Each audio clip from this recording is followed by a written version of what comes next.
Basta kini imong sudan walay diet. So for today's video, og maayong adlaw mga kainahan, magama na pud kog seafoods.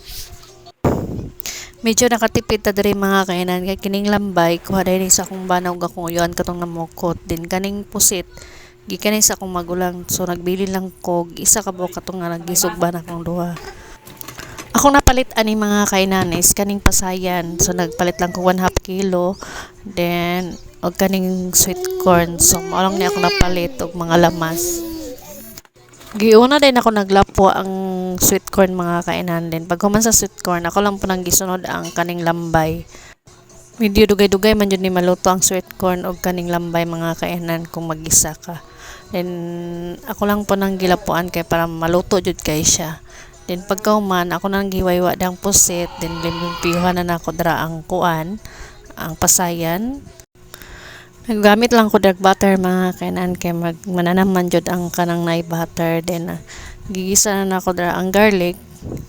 Ako lang dang gibutangan og sibuyas bombay nga gamay mga kainahan. Then pagkahuman ako na nang gisunod ang hipon kay lami man jud ni siyang igisa sa butter og kaning garlic. Then pagkahuman ako na nang gisunod ang pusit nga katong gipanitan nako og gikuha na kog tinai. Paghuman ako gisa dira mga kainan, ako na lang po nang gitimplahan. Ako na nang gibutangan og paminta nga powder kay ganahan man kog nay paminta nga powder mga kainan.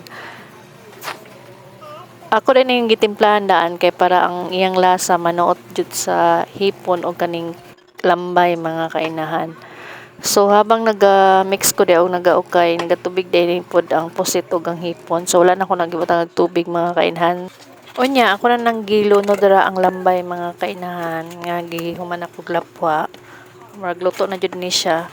Then gimix na ako na gisabaw dira mga kainan kaning Sprite kay marag tamis-tamis naman jud ni. So lami man jud ning Sprite sabaw mga kainan. Then habang nagaluto ko ani mga kainan, remember din ako nga dati nagbuntis pa ko kay Bibi Kalib, mo jud ni akong ginakaon or kaning ginapangala. So kaning sugo sa atong nona nga malami jud kay ikaon nga inani. So kani akong bana intaw magkarakarag mapalit jud sa palengke.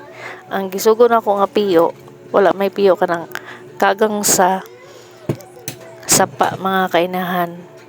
Wala man siya nakita, so kani inani lambay nga gagmay ang napalit. So giadobo din ako pag uli dali-dali.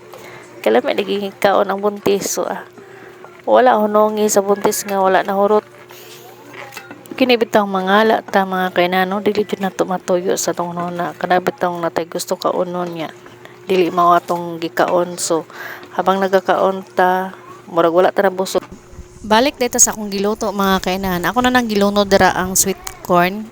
Pagkahuman ako na nang gibutangan og sili nga powder mga kainan kay ganan mo ko medyo halang-halang. Human ako na nang gimix dira mga kainan para mahalo jud mayo ang katong sili. Then pagkahuman ako na nang gibutangan pog oyster sauce nga gamay para murag malasa-lasa pod siya, murag nanam. Ako rin ang gipabukalan dira mga kanan hantod nga murag mahubas-hubas na iyang sabaw para nanam jud kay siya. Ora ni akong luto mga kainahan na seafood. See ya, bye. Thank you for watching.